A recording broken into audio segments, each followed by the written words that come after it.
Oke, kita lanjutkan lagi. Bang Celi, kalau misalnya kita hitung-hitungan begitu ya, kita mulai hitung-hitungan kan. Kalau kursi di parlemen gitu kan. Tapi kan dari masih Golkar, pagi udah ngitung-ngitung. PAN, P3 gitu kan. Biar semangat, mengasah otak gitu kan. Dari 3 partai ini kan sudah bisa lah nih nyalonin capres dan juga cawapres, sudah lewat, sudah melewati ambang batas kan Bang. Oke. Akankah mengusung capres dan juga cawapres sendiri dari koalisi 3 partai ini? Ya pastilah, karena ini kan dari segi, kan sekarang banyak kandidat tuh yang bagus-bagus, tapi kan kita belum tahu apakah suara untuk dukungan sesuai dengan persyaratan capres-cawapres itu terpenuhi nggak. Kalau Golkar koalisi dengan PAN, berdua aja kan sudah cukup. Apalagi bertiga ditambah PKI, jadi sudah melampaui batas pencalonan, dan itu pasti. Jadi kita akan merumuskan itu. Yang penting seperti kata Adi Prayitno tadi, bahwa politik itu kan harus menjawab masalah-masalah konkret masyarakat kan. Indonesia ini mau dibawa kemana dalam 10-20 tahun ke depan, bagaimana menghadapi persoalan yang sekarang akan muncul kan, peningkatan komoditas, harga-harga, inflasi, pekerjaan yang harus semakin terbuka terutama bagi anak-anak muda yang baru lulus sekolah atau baik SMA maupun universitas.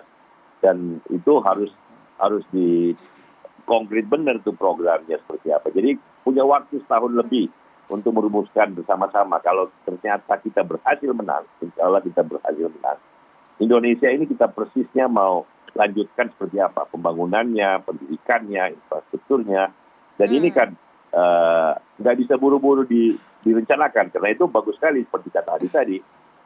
Dengan membicarakan, merencanakan, kita juga terbuka pada berbagai pertanyaan dan kritik masyarakat gitu, sehingga program itu bisa jadi lebih matang. Kalau buru-buru nanti koalisinya koalisi dadakan kan sayang banget. Indonesia ini negara besar, problematikanya besar dan bertingkat-tingkat, sehingga diperlukan waktu yang cukup panjang untuk membicarakan bersama gitu, mencari pandangan-pandangan yang brilian untuk ditawarkan kepada masyarakat gitu. Gebrakan karyanya ditunggu, tapi kemudian dalam waktu dekat ini apakah capres-cawapresnya sudah ada pembicaraan belum sih Bang? Pasti akan ke sana. Dari Golkar sendiri kan, karena kita organisasi besar ya, partai. Selalu partai kalau Golkar nggak nomor 1 kan nomor 2 dalam masa reformasi 3 dekade belakangan ini gitu. Jadi kita sudah punya calon kan, diputuskan oleh Munas. Forum tertinggi partai, Pak Erlangga sebagai capres. Tentu saja teman-teman PAN dan cawapresnya tawarkan siapa. Itu kan pasti akan dibicarakan. Dan itu kita menunggu pandangan dari teman-teman sahabat koalisi maupun partai-partai lain yang kelihatannya bisa membangun kerjasama dengan kita. Ini kan, ini yang saya bilang tadi, ini masih awal, bukan penutupan. Ini pembukaan dan positioning dalam gerakan politik tanpa bola ini kan penting. Bagaimana membangun kandidat yang kuat, yang diterima oleh masyarakat, dukung baik pribadinya maupun program-programnya.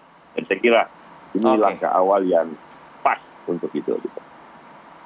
Oke, kalau bicara soal kalau melanjutkan pembangunan sebagaimana disampaikan oleh Ketua Umum Partai Golkar, itu ya udah dapat kita rasakan dan kita bisa kita lihat lah ya.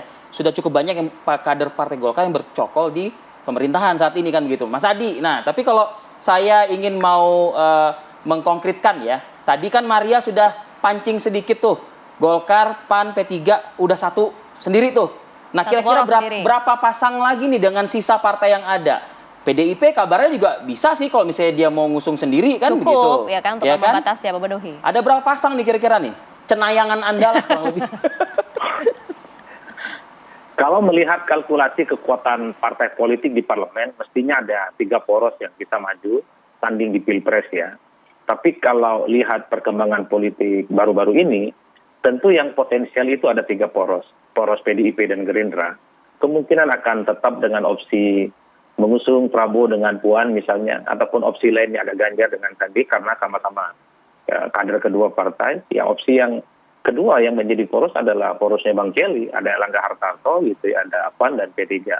Yang saya kira sudah mencukupi ambang batas presiden 20%. Pesan saya kepada Bang Celi, saya kira tidak ada saya kira harus harga mati bagi Golkar untuk tetap mengusung Pak Erlangga. Pertanyaan mendasarnya kan sederhana, untuk apa kemudian kita bikin partai politik gitu ya? kalau kemudian tidak berani mengusung capres dan cawapres sendiri, apalagi melirik kandidat-kandidat lain yang tidak jelas kontribusinya terhadap partai. Ini tentu menjadi catatan penting. Jadi partai politik saat ini yang 9 itu mestinya harus berani menjodorkan kader terbaik mereka untuk tanding di Pilpres. Ini kan masih ada waktu sekitar 2 tahun untuk memoles citra ya, tentang elektabilitas, tentang popularitas.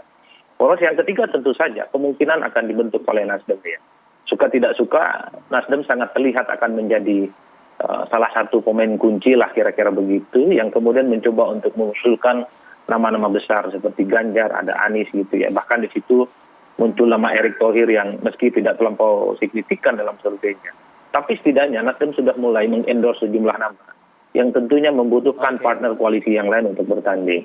Dalam konteks inilah saya kira dinamika Pilpres 2024 mulai saat ini sedang terpola. Tinggal ke depan saya kira kita harus mampu melihat perdebatan tentang Pilpres itu tidak melulu tentang hal-hal yang sifatnya kuantitatif ya.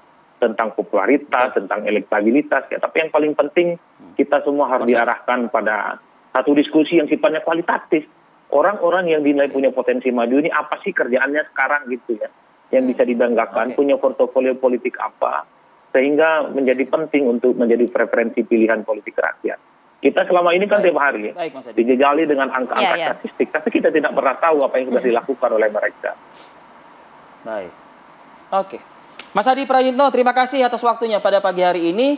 Bang Rizal Malarangeng juga Bang Celi, terima kasih atas diskusi awal lah ya Bang ya. Masih pembukaan, masih pembukaan. Bang Celi. Masih panjang ini ya kan ya. Oke, sehat selalu untuk Anda berdua Bang Celi dan juga Mas Adi. Iya, terima kasih Bang Celi, Mas Adi.